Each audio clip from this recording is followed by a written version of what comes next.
Let me bang. I do let you bang. Hey, let me bang you, James, man. I let you bang. I let you bang. Greetings, marriage and virgins. Go for Jesus. No forget Jesus, people. Hey, I'm not surprised, motherfuckers. Ladies and gentlemen, it is time once again for your favorite mixed martial arts podcast. Recording out of Los Angeles, California, it's MMA Roasted with Adam Hunter. Who the fuck is that guy?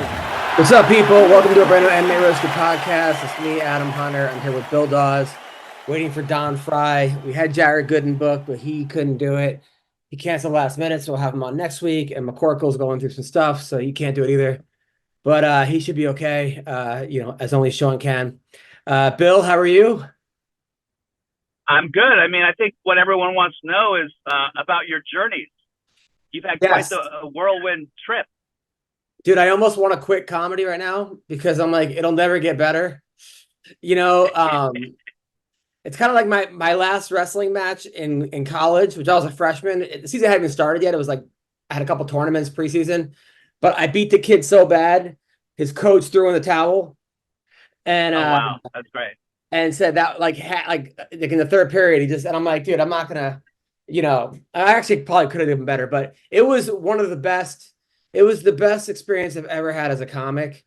Every show had 7,000 people and it was just wow, amazing crowds, and just I got to see the pyramids in Egypt.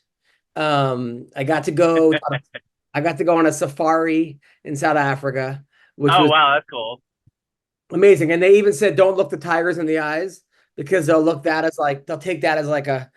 And then I got to see. How close were you to tigers? You were that close? That close, yeah. And the tigers look at it as like a threat, like, oh, really, you want some of this? And then I got to go to the Taj Mahal in India, which was insane. So of course I like FaceTime my wife from it, and she's like, I want you to take this in because this guy built his wife a palace for her to rest in peace, and you can't take me on date night, right? Like that was. And meanwhile, I looked into it. The guy also married his daughter, who was because she looked like his second wife, who he loved. And then he also buried his second and third wife next to each other, or first and second, like right next. So he was building it. He was building it, the emperor, while the other one was still alive. She was mad because she was like taking all this time to build. And allegedly, I don't know if this is true, he had like 5,000 people build the Taj Mahal, and he chopped off all their hands. So at the end, so they couldn't recreate it. Which, I mean, oh my God, that's wild.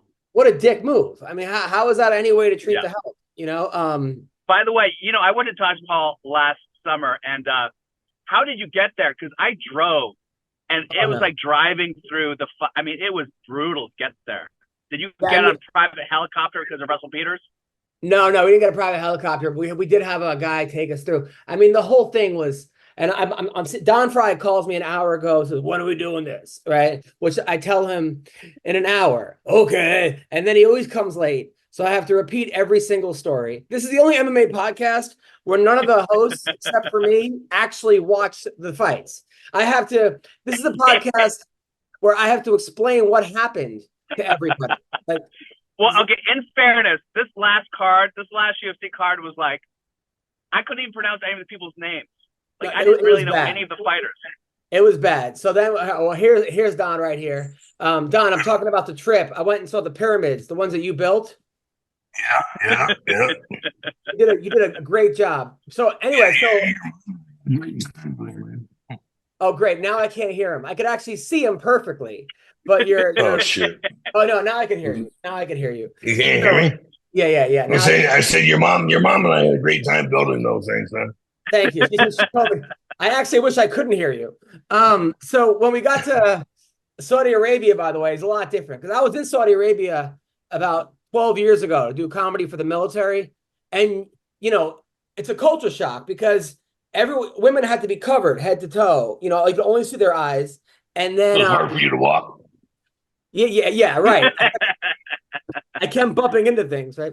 And the women, like before they got off the airplane, they would all change. You know, you'd see all these beautiful women, and then they just covered head to toe. But now it's different. Women don't have to be covered anymore. So it's Really?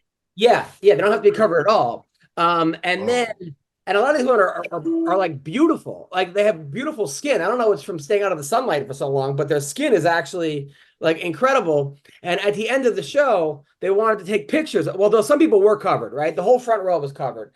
And I was like, Russell, how am I going to know if they're laughing? You can't see them. All you can see is their eyes. And he's like, oh, you'll know because the way their eyes will move. So, dude, I'm on stage and I start like making fun of the Saudi Arabian guys because they're all wearing robes. And I'm like, oh, you know, you guys all wear the same outfit. I'm like, if any of you guys ever commit a crime, you'll be fine. Because they'll be like, who did it? Oh, the guy in the white robe and the red hang, right? So they were dying laughing. And then I did this joke about how Russell told me when you get to Saudi Arabia, don't compliment someone. Because if you're like, hey, nice watch, they'll just give it to you. Hey, it's yours, my friend. Take it. And they won't let you not take it. So I told the guy that his wife was beautiful. And then he's like, take her. I have 3 more. Because they really are allowed 4 wives. Like they're allowed, these guys have 4 wives. No joke, right? And so at the end of the show, they wanted pictures, a lot of these women. And I thought it'd be kind of cool to have a picture of me and 4 women that are covered head to toe. But they're like, no, they're like, well, they could take a picture, but not me because people will recognize them. That's what they said. People will actually recognize them in the robe, which is fucking crazy. Like if you could recognize someone in a robe, you should. But some guy that was giving us a tour, this guy who was actually Tito Ortiz's like strength and conditioning coach and this and that. This guy that was going along with us, he told me that they love, you know, like white dudes with tattoos over there, and he had sex with like all these Saudi women, but they're not allowed to have sex before marriage, but they could do it anally. So they go right. Oh my God. So they go right to butt sex. He said they went from holding hands to butt sex. Wait, is that like part of the fucking Quran that I don't think thou can penetrate thy anus? They're like British rock growing up, right? Yeah, I don't think that in the Quran it says you can have butt sex. I'm pretty sure that that's 100% not in the Quran, but that's what he said. He says they go right to. So anyway, so we go to Saudi Arabia, and then after the show, they have Bellator versus PFL in Saudi Arabia. Like that is taking. Yeah. So the night before, Russell's good friends with Mike Tyson. So I go out with Mike Tyson, right? It's me, Amir Khan, Mike Tyson. We're at Cipriani's in Saudi Arabia, and what is Cipriani's? It's like this really nice restaurant. So then, and Russell tells Mike, oh, he's a comedian, blah, blah, blah. So I sit down with him and I'm like, Mike, are you fighting again? Because I heard it was going to be Tyson versus Lennox Lewis versus, I don't know, I think it was Mark Hunt. And he's like, no. He's like, you know, what's his name? Fought Riddick Bowe, fought James Toney recently. They look like 2 old guys, you know, And I was like, yeah, it should have been on the History Channel, right? And at first he goes, no, it was on, he goes, the History Channel. And he just fucking falls over laughing, like hitting his, like, you fucking comedians, right? So now he was in a good mood. Dude, I must have talked to Tyson for a half an hour, just me and him. Wow. And I was asking him these questions. I was like, you know, I used to love watching his interviews because they would ask him questions and he would just give the most honest answer. Like after one fight, he's like, is this the hardest you ever hit somebody? And he's like, oh, no, you'd have to ask everyone I hit. No, he didn't mention his wife. He goes, you'd have to ask everyone I hit. And remember that interview where he was like, I'm this guy, I'm that guy, I'm fucking blah, blah. He just goes off. He goes, he just went off. Someone else did that recently where he went off on like, I'm Sonny Liston, I'm this and that, I come from there. And then he goes, praise be Allah. He told me a 10-year-old girl from England went up to him and did the exact speech. Oh, wow. Yeah, so we were laughing about that. And then I had heard that before his fight with like Buster Douglas, that him and Bobby Brown were just like banged like 30 women the night before. They were just doing coke. And that he's like, dude, that's totally true. He was like, that completely happened. He's like, I thought I was gonna knock him out in one round. I'm like, I heard Bobby Brown told you gotta get your life together. And like, so yeah, he was like, that's totally true. He was dying laughing. And then I asked him, he told me him and Mark Kerr and some other guy, some like plastic surgeon, did cocaine for like 4 days together and in somebody's basement. And the guy was trying to get him to fight Mark Kerr, like prime Mark Kerr versus Tyson in the guy's basement. Dude, it was crazy. And I asked him about his tigers, because you know he had all these tigers, right? And I asked him, I told us on the safari, they said, don't look tigers in the eyes. He's like, I learned that the hard way. Oh shit. So he was, dude, it was crazy, man. So wait, have you always been a massive Tyson fan, or did you like research Tyson knowing that you're going to meet him? No, I always been a Tyson fan. So this was like years of questions that I had. And then, and then as soon as the Saudi prince stood up, because he was there, Prince Saud, everyone had to stand up. So he's like, we got to stand up now. So everyone, when he stood up, everyone stood up. So, but yeah, my dad was worried about me in Saudi Arabia though, because he's like, I had my earrings in, and he told me that they like kill people with earrings. So he kept sending me like going on Instagram and finding me random things. But I also made fun of the lips, because a lot of women have lip injections now over there. Like they love the lips. Oh, really?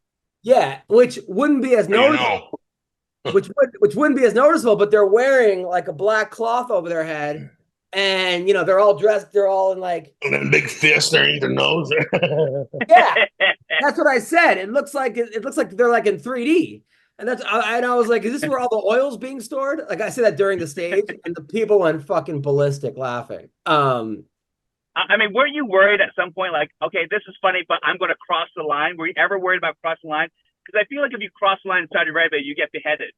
They said no. Well, they said don't mention religion, and certain things are not gonna like translate. Like if you said I got head, they don't know what that means. Like they think that actually you got head, like you got like someone got beheaded and handed you a head. But the last time I was there, the guy and the soldier guy told us a place called Chop Chop Square, where they chop off your arm. They have like public gatherings and they chop off your arm. You get caught stealing or so, but they ended that like 12 years ago, 13 years ago. But the guy that was with us, the same guy that with the anal sex guy, he told me that he went to the last public lynching, the last public murder. And he said the way they did it was they locked the guy up by his feet, like hung him upside down, and then tied him to a Jeep and just drove away. What the fuck? And I was like, I'm like, was this sponsored by Chevy? Like it was just Ford Tough. And they did 4 people that day, but that was the last time. And then they got rid of the religious police. There's no more religious police, but they're just gone. Nobody knows where they went. Wait, is this all of Saudi Arabia, or is this where you were? Because I feel like Riyadh. When I was in Riyadh, I was invited to a beheading. No, it's all Riyadh. No more beheadings, and Give it your own.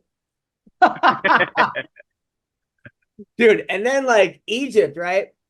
Egypt was like, the people were so nice. And people were really nice in Saudi Arabia, but also really nice in Egypt. Like I was walking and all these kids surrounded me, like a school got out and they were all like pointing to my ears and they were practicing their English. These kids were like 8 or 7 and they're like, nice to meet you, and shaking my hand and hello, welcome to Egypt. And then one kid said, what happened to your leg? Because I had my boot on. And I told him, he goes, I'll pray for you, which was like super sweet, So that, but yeah, that was incredible. Then you find out he's a Satanist. Yeah. Dude, India was one of the craziest because the cab drivers in India, they go 150 miles an hour. There's no changing lanes, like they just take the fuck off. And everything, I even said, this is like Grand Theft Auto Namaste. Because they just fucking take off, dude. I was scared shitless because I'm telling the guy, hey, man, like, slow down, please. And he doesn't speak English. So it didn't matter what I was saying. But that was crazy. And then you see people, like 5 people on a motorcycle. Not a motorcycle, but like the kid, the father's the only one wearing the helmet. Like the mother is like sitting like this with her two legs to the side. So her dress doesn't fly. The baby's steering. Dude, literally the baby's in the front. And then there's like a cow. Cows are sacred. So people are weaving out. Cows are everywhere there. Everywhere. They're like pigeons. They're holding up traffic. Fucking cows, dogs are everywhere. Monkeys. Dude, monkeys. It's crazy. There's a town where they train monkeys to steal your stuff. And then and then you got to pay to get it back. So you got to pay, and then the people know how to get the stuff back from the monkeys. That was really sad, Bill, was in India, because there were all these little kids on the street and they were asking for money and they were trying to sell me stuff. And I gave one $1 and $1. Then I ran out of dollars. All I had was like 100, and I had a couple 50s, and I'm like, I'm not going to I don't have $100 to give away at the time. Yeah. And next thing I know, I'm like the Pied Piper of kids. There's like 12 kids following my car. Oh my God. Yeah. So that was Meanwhile, are you wearing your Rolex, or are you like hiding it in a safe? I'm wearing it. And then it's funny because but when you were in India, did you keep it on your wrist? Yeah. Oh. But I was only in like crowded places. But it's funny because when they want to say yes and they agree with you, they don't nod their head. They go like this. Like, so if you're talking to somebody and you agree with them, you go like this. Like a bobblehead, huh? Yeah, like a bobblehead. And then when you say hi, they go like this, which is namaste. They go right up to you. So I went go up to every single person and went like this, just because they have to say it back. So that was and then little kids in some religion, and they wear eyeliner to ward off the evil spirits. So you see these 3-year-olds with eyeliner, which was, I talked about it. I'm like, I thought they were just fans of The Cure. But yeah, so there's all these little kids with eyeliner. That was crazy. And then of course, so the guy that was giving me I was like, hey, I want to go downtown to the market, because you get these things for like $5. My wife wanted shoes. You get these shoes for $10 and you get all these great deals, right? So we go down to the market. We end up taking like 4 Ubers because they needed the car back and yada yada. We get there and some guy, we need to take a taxi back, and the guy wanted to rip me off. He's like, I don't go by the meter. He's like, it's a flat fee. So the guy that was with me was like this like Muslim Indian guy that was like, looked like he had a temper. And he goes, you don't rip off my friend. And he took the guy and just threw him against the fucking thing and just threw him to the ground. He goes, that's my friend. You don't rip him off. And like started like choking the guy. This is my buddy who's giving me a ride. And he goes, I don't want you to think bad of India. I'm killing this guy for $1.25. Yeah, dude, that was crazy. And then there's a thing called a rickshaw, right? A rickshaw, which is like it's a golf cart. It's a taxi. So a rickshaw. So this guy's giving me a ride on the rickshaw, and I'm going around India, and I'm FaceTime with my wife because I wanted to see her, right? And of course, my phone, we get lost, and my phone's about to die. Right before it dies, the guy's like, I want to talk to your wife. So he looks at her and he's like, hi, and then the phone dies. My wife thinks I've been kidnapped because the last so that was So did she pay the ransom, or did she say fuck you? Sorry, we're broke. He didn't tell enough jokes this month. But dude, it was the best, bro. And I gotta do a cruise this week. So I'm going back to like the little rooms, on the cruise ships. And I went from like five-star hotels, first class Arab Emirates. Like, they have showers in first class. They have, they serve you lobster. They have a bar up there. The beds go down, like the seats go down to beds. Every hotel is like, 3 rooms. It's just, I never wanted it to end, as far as like, that's how you should tour. Now it's just back to reality. Yeah. How are you doing, Don? I'm good. Don't forget 12-16. 12-16, yeah. Well, Don, you're sitting upright. You're not laying down. Your back must feel a little bit better, huh? Yeah, it feels great. Then I've had a couple sakis, So that and the oxycodone makes it feel great. Yeah. And then Bill, what are you up to? I was just shooting the horror film up in Big Bear. Oh, nice. What's your part? No one will see it. It's terrible. How is it terrible? Come on. You know what it was? I was like excited. It was like a lead role, and I was like, "Oh, this is gonna be fun." I mean, low budget, but then like I started acting with my daughter. Like I have a 15-year-old daughter, and she was so bad. It's like the minute I start, I was like, "Oh, I guess no one will ever see this movie." Because wait, is You your know, what daughter? I mean? Someone's so bad, you're like, "Oh, Is she in? Dude, I saw a movie on the way back. It was called Lights Out, and it had Donald Cerrone was in it. The guy with the yeah." And Frank Grillo, that actor, yeah. This was the worst movie I've ever seen. It was so bad. Frank Grillo's a great actor. I love Frank Grillo, but this movie had zero plot. All of a sudden, the cops are the bad guys. Nobody knows. They have like a fight to the death. They have these bare knuckle fights out in the open where like loser dies. Of course. Like Jamie King is the bad villain, and she's just totally miscast. When Donald Cerrone is one of the better actors in it, you know it's the worst movie I've ever. Hey, Donald Cerrone isn't a bad actor. No, he was good in this movie. That's how bad the movie Yeah, was. listen, you suck up. Oh, jeez. But the movie was fucking horrendous. I mean, even like anytime someone's gotten shot in the head, they were like, "Ow!" It was just, dude. It I've been was. shot in the head. Ouch! What do I do? The bullet's in my skull. How did you know about this movie, Bill? Oh, because it's one of those movies where you go on Amazon Prime and the carousel, like buy now. It's like one of the first movies.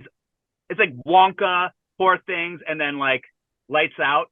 Oh yeah, it was. And like the daughter is like 25, but they cast her as 8 years old for some reason. Yeah. Like it was all, you could tell they were all friends. They were all friends of people that were in it. It was. There's a type of movie that comes out now that like clearly the actors just need to pay ex-wives and like mortgages because they're the shittiest movies ever. But you have like Malkovich and Frank Grillo, Yeah, actors who have like careers doing these awful movies. You're like they have ex-wives. oh, and they're all. I mean, they're all on the airplane, and I'm like, oh, this will be good. And then I'm watching it because I'm like, how could this possibly get worse? And it does. It actually gets worse.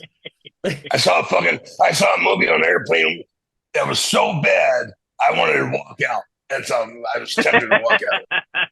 You want to parachute out of the plane? Oh no, I didn't want to parachute. It would have preserved the memory of the fucking movie. So, Bill, you're right though. The fights last weekend, which I'm sure Don did not watch, right? What movie? What fight? All right, there were some UFC fights last week. All right. Dude, there's this one fight in particular. This guy Cunningham, who took the fight on short notice against Klein, right?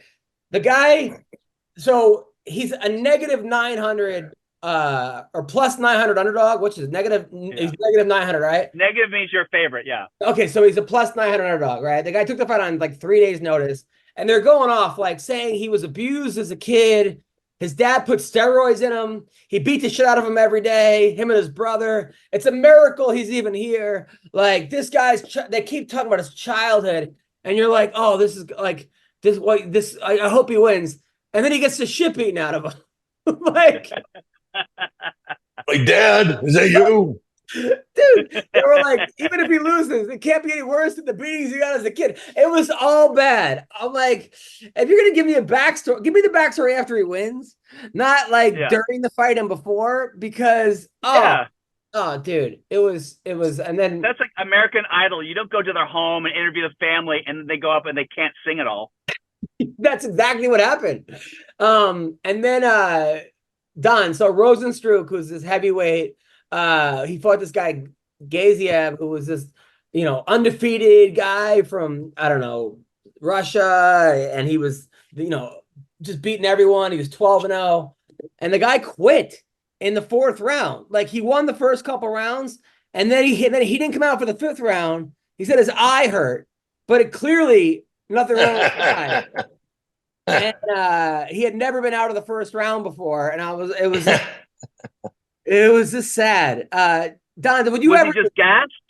He was gassed and just beaten up. Like he was getting jabbed to death, and it was obvious that he never gotten beaten before. Like he was just, a bully, and he always won. And he said my eye hurts. And so's your asshole. Don, did you ever even think about quitting? Oh, of course I did. Yeah. When I fought Brian Johnston in UFC 10, I got lucky. He hit me a few times. And fuck, I can't take many more of these things, man. Thank God he fell down. So. But you would never actually quit. I mean, you would never quit, right? I would if I wasn't getting paid enough. Yeah, fuck it. I'll give you what you're paying me for. But you never did quit, though. I quit a couple of times, unfortunately. Yeah. Against who? Because they didn't pay me enough money, and I had a bad bunch of bullshit at the house, and it just, there's more to it. I quit before he went into the fight. That's basically what it was. Well, I respect your honesty, but every time I watch these guys quit, I'm like, there's no way Don wouldn't come out for the 5th round. There's no way. There's no way. Did you ever throw in the towel, Don? Did your corner ever throw in the towel? No. When we were getting ready to go fight in the Ultimate 2, we're looking for a rematch against Mark Coleman. And I said, if any of you fuckers even think about throwing in the towel, you just stay here. You're not even going, I wanted to get even Coleman, for beating the shit out of me. I love that. I mean, that's pretty damn awesome. And then so that was crazy. So Jake Paul fought over the weekend. Now he's fighting on YouTube, and he's picking these guys that, the guy was a Golden Gloves winner, but like in the 80s or something. He had one fight. He had one fight in the last 5 years. He had a decent record though. It was like 18-3. I don't know who the 18 guys he beat or 40 years ago. Yeah, and this guy didn't throw a punch. Jake Paul just destroyed him in 35 seconds. And the guy wasn't fighting back. Let me see. Do you guys want to watch this? How much did he get paid? The guy? It's not fight. Yeah. I don't know. I have no idea. Probably $500,000, probably, I would assume, around there. Yeah. But when I was in, by the way, when I was in India, like the 3rd richest man like in the world lived there, and Rihanna flew in to perform at this guy's wedding and got $6 million for 30 minutes. And I heard she didn't even turn in her like set list. She's like, I'm not telling you what I'm singing. So that's that was crazy. Fucking A, man. That's an attitude. That's a fucking attitude, man. So then also Junior Dos Santos in bare knuckle MMA. That was cool. I watched that. Oh, did you? Yeah. He beat Alan Belcher for the heavyweight championship. So now he's a heavyweight champion in bare knuckle MMA, which is pretty cool because he was getting wrecked in MMA for a while. Like he was the most dominant champ, and then he hit a wall. And then Crazy Horse. You know what Crazy Horse is, Don? Yeah. So Crazy Black Horse, dude from Texas, right? No, not. He's a black guy. He's been a kind of a legend. Like he used to have these fights where he would just grab the person and spin them around into the cage, like by their legs. And like all the talent in the world, but no discipline. Yeah, he would weigh in naked. He would party before fights. He would always but he knocked out Vanderlei Silva back in the day. I guess he had some fight with the jukebox guys in the locker room of a Pride fight, and I guess he got choked out by one guy by a triangle, and then he stood up and just threw a wild haymaker and knocked out Vanderlei Silva, who wasn't expecting it. This guy's like 145 pounds. But then Vanderlei went on and fought like 45 minutes later and won the title. So Vanderlei's a tough dude, man. Vanderlei, he's a fucking fighter. He's a machine. Yeah. So now Crazy Horse has lost 22 fights in a row, including the fight he lost over the weekend. But I heard he won the first round, so that's good. At least he's won the first round. He's entertaining to watch still, right? I mean, he's always singing. He's basically like the old dirty bastard of fighting, where you don't know what he's going to do. But the sad part is that he had so much potential, but just never took anything seriously. We had him on What's wrong? We had him on the podcast. It was the first and last time. I think he said something about he hopes that all gay people pass away or something. It was just something. What the fuck? Something crazy. So I said, all right, that was the first and last time. But then you actually like meet him, and he's like charming and like funny and entertaining. He's one of those guys. Like, Really? Charles Bennett. Is it Charles Bennett or something like that? yeah, Charles Bennett. Yeah. Like, I don't think he meant that. I really don't think he meant that. I just think he just says, I don't know. I want to stick up for the guy because there is something very likable about this guy. And I did help the guy. Like, somebody asked me for his number to get into the guy who runs that crazy fight promotion where it's like they have transgender fights and 5-on-1, and they'll have like musical chair fights and a Fight Circus. The guy from Fight Circus was looking for him, so I gave the guy his number. He doesn't even know that. No. But this You'll find out. Hey, you want to fight 5 trannies Saturday night? Yeah, I think he sure. lost. He did. He actually lost to 3 guys at once. But I mean, who wouldn't lose to 3 guys at once? This week, it's O'Malley versus Vera. UFC, what is it, 299? O'Malley. 299, yeah. Yeah. So I hate to say it because I like both these guys, but I think O'Malley right now is going to beat him. I know that Vera won the first one, but that was a weird thing where like O'Malley's ankle gave out. Remember, his like ankle gave out during the fight, and O'Malley was piecing him up, but then he was just doing these weird spinning kicks, and like it was almost like he was in the ice capades, like just fucking flying around. His like ankle finally gave out, but I think he wins this fight. Don, what do you think? I don't know. Who's he fighting? He's fighting Vera. He's fighting Tita Vera? Yeah. It's gonna be the main event. Marlon Vera. O'Malley surprises the hell out of me. I think he's a fucking goof, but he surprises the hell out of me the way he fights. He always finds a way to win. He always does find a way to win. He's also not worried about what the crowd thinks. Like, that was the thing when he fought. You can tell that by his hair. When he fought Aljamain Sterling, the crowd was booing, and then Aljamain forced it and got knocked out. The same thing happened when I saw Ryan Bader get knocked out by Lyoto Machida. The crowd starts booing because it's boring, and then one guy hates hearing boos, so he rushes it. And the other guy's used to it. Yeah. The other guy's used to it, right? And that's what happened. Should be a good fight, though. I mean, O'Malley's a star. Obviously, I'm not really. Look, the things he says are a little ridiculous. Like, he likes to have threesomes, which is cool, but he doesn't mind his wife banging other dudes, which is a little strange. I didn't know he's married. Jeez, that guy's married. Fuck.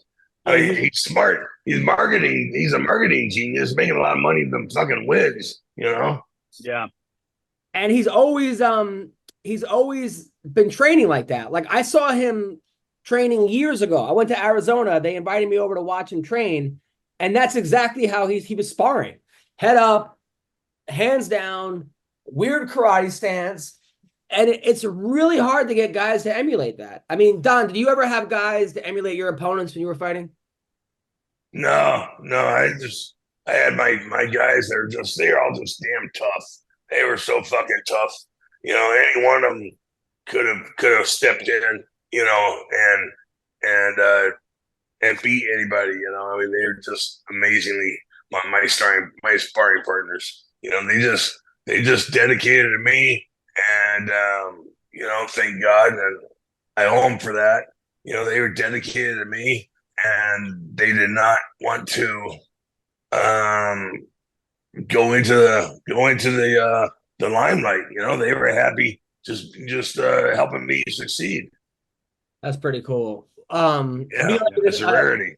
Bill, who do you like in this fight? I mean, I always want to think that O'Malley is going to lose and that he's all hype, but then he always surprises me. So I want O'Malley to win, which means he's going to lose.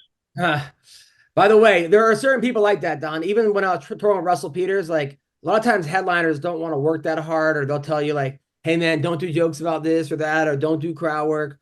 Russell's like, make me work. He goes, make me work. He goes, bury me. Go ahead and bury me. I've never had a headliner do that. Now, obviously, I didn't do much crowd work because I knew he was going to do a lot of crowd work, but I didn't hold back at all. Did you, Bill, you ever work with somebody who told you to kind of ease up on the crowd a little bit? I've worked with people who have told me, who knew my material and all of a sudden started telling me, don't do this joke, don't do that joke, don't do this joke. I mean, I would write jokes for a certain comic that we know, an older comic who may or may not be a total douchebag. Right. And I'd write jokes and I would do a joke of mine that was similar. And he'd be like, you can't do that joke because it's similar to the joke that you wrote for me that I'm doing. The joke that you wrote for him. Got it, of course. Yeah. Also on this card, Dustin Poirier is fighting Benoit Saint Denis, who's really, really good. Poirier is saying this might be his last fight. That's not a good sign. Really? When somebody says this might be my last fight, it's usually they're halfway checked out. That's just my and this puts guy, her out the door. Yeah. And this guy Benoit Saint Denis has nothing to lose in this one. Why is Poirier? Why is he checked out? Is he just like? Has he talked about it? I think a lot of it is just, for me personally, what I think, and this is not anything that like is verified, but I think when he fights a guy like Conor McGregor, he could really get up for this fight, or even Poirier versus Michael Chandler or Justin Gaethje. Those are guys that like he probably has. They're similar fighters to him. It's like two alphas. It's just, I mean, you're never going to get bigger than McGregor, at least right now. But he fights a guy like Benoit Saint Denis. Only the hardcores know who he is, and he's probably. See, that was my problem. I always fought up to my opponent, or down to my opponent. You know, and so maybe that's his situation. He's not stimulated enough and not giving the proper opponents, to keep him interested. Yeah, and I don't think this guy's going to talk shit about him either. So I don't think he's going to try to get in his head. I mean, McGregor was talking so much shit. Your wife's in my DMs, your wife this, your wife that. I mean, he was giving him a lot of fuel. And he also knocked him out the first time they fought. So a guy knocks you out the first time, come on, right? Michael Venom Page versus Kevin Holland. This should be a great fight because, I mean, look, I knew when it was Bellator versus PFL, Bellator wiped them out. I mean, wipes them out. And I knew that was going to happen because the PFL, you have to have a good 2 months and you win the tournament. And a lot of times, like a lot of it's how you're matched up, the 8 seed versus the 1 seed. It's just a matter of, you could have a good tournament. Doesn't mean you're the best fighter. You just have the best tournament. Whereas Bellator, the champs, they've been the champs. So they fought the number 2 guy, the number 3 guy, the number 1 guy. They fought all those guys. So Bellator was just destroying these guys, except for the Impa fight, which was very close against Johnny Eblin, which I thought was also weird. The way this guy Johnny Eblin was a really good fighter. He hadn't lost a round, but he was doing weird things the week of the fight. He was spending $85,000 on an OnlyFans model that wasn't his girlfriend, and it was on TMZ. Jeez. But then he wasn't. It was almost like somebody told him, like, how did we get on TMZ and just do these crazy things of like, who's his girlfriend going to be? And I'm like, this guy's just trying to make a name for himself. And unfortunately, in the MMA world right now, this seems to be a way to do it. And Ryan Bader got spending $85,000. Fucking man. What's the most you ever spent on someone, Bill? What are you talking about? Prostitution? No, like buying a girl something. Or I feel like every relationship ever is I've given them everything I've ever made. Wow. Yeah, it's called marriage. I feel like I've never dated a woman, feminist or not, that wanted to be egalitarian. Never, ever. Huh? Never. Yeah. I think that a lot of them like the idea of it, and then they're like, "Fuck that." But anyway, and then of course Ryan Bader. I don't know if you watched it, but Ryan Bader, Don, he fought a guy that was 6'6", and I knew it right away. I'm like, Ryan Bader. I love Ryan, but he's not the smartest fighter. And if anyone is going to stand in the range of a guy 6'6", it's going to be Ryan Bader. And he's not even a real heavyweight. He's just better than the heavyweights in Bellator, so he went up. So right away, I'm sitting there with a bunch of guys in Saudi Arabia, and I'm like, dude, he's gonna get knocked out in 30 seconds. All right. And he goes out there and first punch, boom, knocked out. Bader loses. Whoa. Wow. And now the guy's fighting Francis Ngannou in MMA. After, by the way, Ngannou fights this week against Anthony Joshua in boxing. Wow. Wow. Who do you think's gonna win? I tell you, Ngannou such an impressive fighter. It's unbelievable, man. What a fucking athlete, huh? That is impressive. Yeah. Yeah, but I think he's gonna lose this one because he's fighting. I think Tyson Fury did not take him serious at all. So hell no. And he really surprised Tyson Fury. But now all of a sudden it's like this guy's dangerous. And how does a guy who's boxed for 3 years beat a guy who's a world champion who's boxed for 20 years? I mean, how is that going to happen? Other than by catching him with a big punch. But I just don't see it happening. You? What's the age difference? That's a good question. I don't know the age difference. I mean, but you said MMA, not boxing? No, it's boxing. It's this Saturday in Saudi Arabia. They're boxing. Francis Ngannou is boxing Anthony Joshua. And then he's going back to MMA for the PFL after that. And then also Clarissa Shields, right? Who is pound for pound the best female boxer of all time, 2-time gold medalist. She almost lost in the PFL. She got armbarred in the first, and I give her a lot of credit for not tapping because this was deep. And I even said to her after the fight, I can't believe you didn't tap. She's like, oh, she should have broke my arm. I would have beat her with the other one. But it was like basically watching UFC 1 where the boxer was winning. She had one glove. She might as well. And then got taken down and mounted and somehow pulled off the victory. But she fought a girl that was 1-3 who went up 20 pounds to fight her or 15 pounds to fight her at 165. Wow. By the way, recently they had the weights at UFC 198 and UFC 298, and the weight difference of what these guys weighed in, were Henry Cejudo gained 23 pounds overnight. Merab gained 27 pounds overnight. Some of these other guys were gaining 35 pounds overnight. 33 pounds. I gained 17 back when I was wrestling, in college. What weight? Funny. I think I wrestled 67, Yeah. And I wrestled 67 and 90. I went back and forth, And 17 pounds after being at 167. And that's what I finally said, hell, I'm never cutting weight again, so.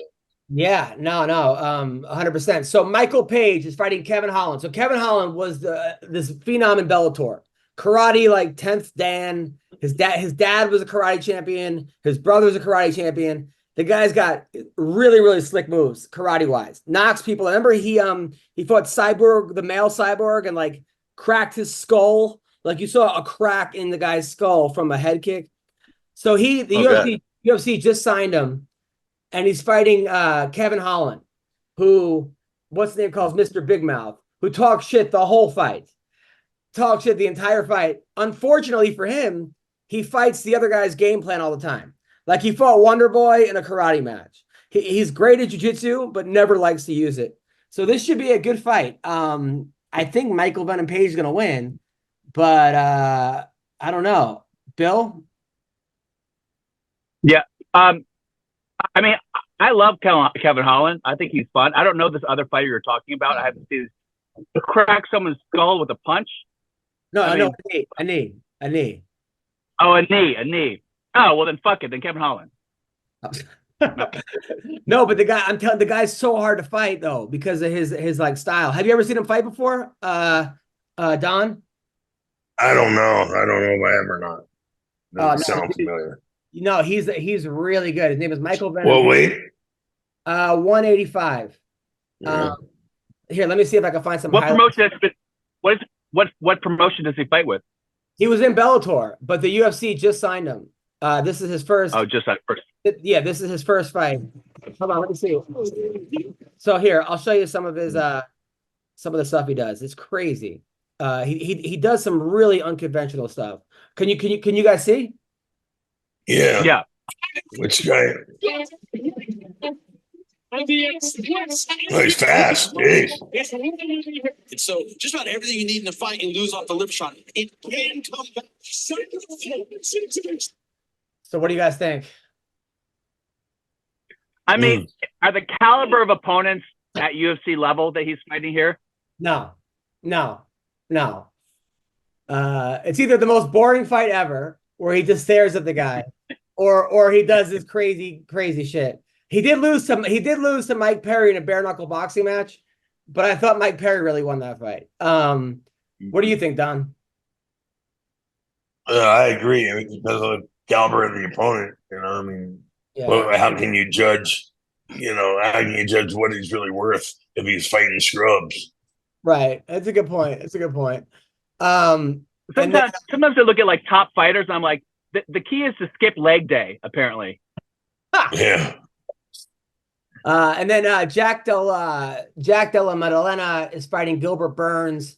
Maddalena lost his first 2 fights and then won 16 in a row against good guys, against Gilbert Burns. And I like Gilbert a lot. Unfortunately, I think his best days are behind him. I hate to say it. And then Curtis Blades is fighting Alameda. This whole card is great. This is probably one of the better cards in a while. I've heard it's better than 300. It is. It's 100% better than 300. Also over the weekend there was MMA during a boxing match. Did you guys hear about this? Don, you want to see this? So Wait, did you see this just happened next to me, by the way? What happened? What's that? A guy ran his car to the post office. Oh shit. All right, so this guy was winning. He was winning the MMA fight. A guy, Marcin Santos in Poland. He was winning against a guy that was 8-0, and then all of a sudden, this is what happens. He hurts him, and then he takes him down and starts beating him up. And he got disqualified. It's a boxing match? Yeah. Somebody gotta explain the rules to these guys, huh? You think he just just forgot, or what do you think? And then last week, be really dumb. And then last week, by the way, this oh shit, hold on, recording. Last week, this happened, by the way. This one of the craziest. Actually, this has to be knockout of the year. So Don, Bill, do you watch? Are you guys watching this? Yeah. So look at this. Look at this right here. Let's see. Oh, yes, you. To go, we'll see what Sopai has left. Oh, Sopai's dead. So that happened last week. Yeah. Didn't see it. I just saw you. Oh, you just saw me? Hold on. Share screen. Yeah. All right, here we go. Sorry about that. Yeah. Can you see it now? Yeah. I think they have earned each other's respect over these 15 minutes.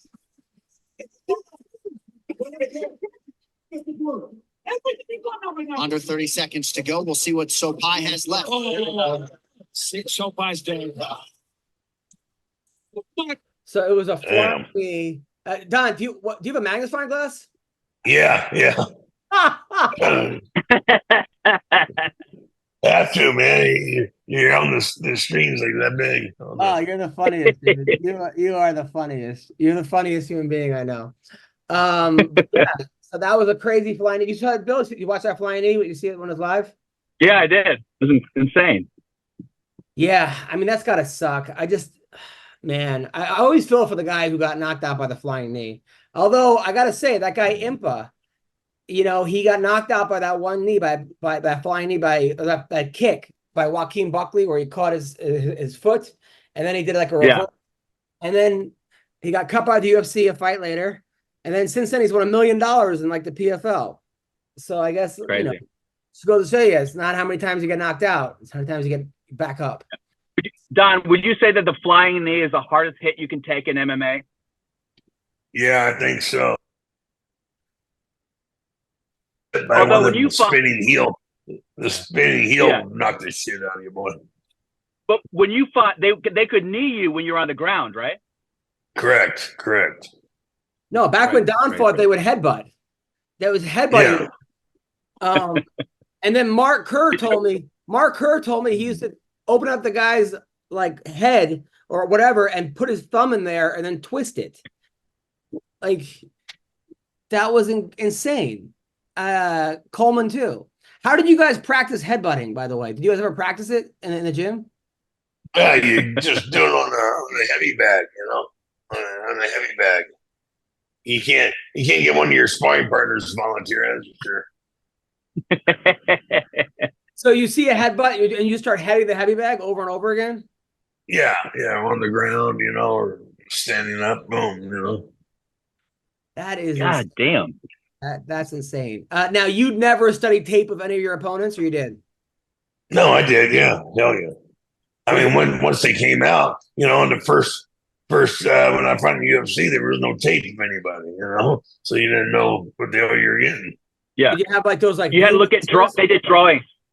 Yeah, did you like those books where you could remember like back in the day the books where things running back? No, you go over to the mountains to the petroglyphs. You don't go to petroglyphs. I'll study that one. Now, were there any groupies back in the day, Don, for you? I don't know because I was married. Oh, come on. I was married, so I didn't get involved in that shit. Yeah, in Japan, I was married. My wife was with me. Now, would your wife motivate you before the fights? Say like, do it for us, or was it like Rocky? No, she'd stay the hell out of the way, which is good. She would just be counting the money, Yeah. This is my share. This is yours. Yeah.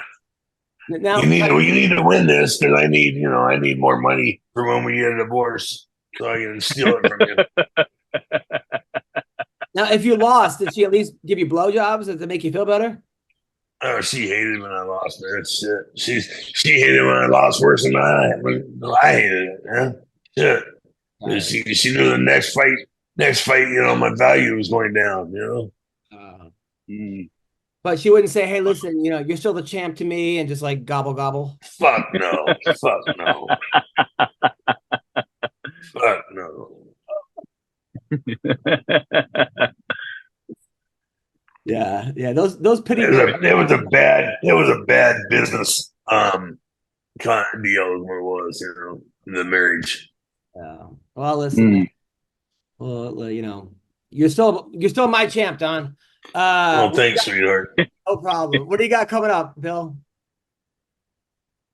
Just Wednesday's Laugh Factory, and then when you're in town, let me know when you want to do it, Adam. Tonight. You can probably do it tonight. Okay. Well, listen, Don. Anything coming up? No. I'm just doing my podcast. Got my podcast here in a couple hours. And then shit. I think they're gonna have me come up to 300. Yeah. Nice. And do our show. Well, thank you for listening to the podcast, guys. Go to AdamHunterComedy.com for my upcoming dates. Take care. You guys are the best. Thanks, guys. Thanks, yeah.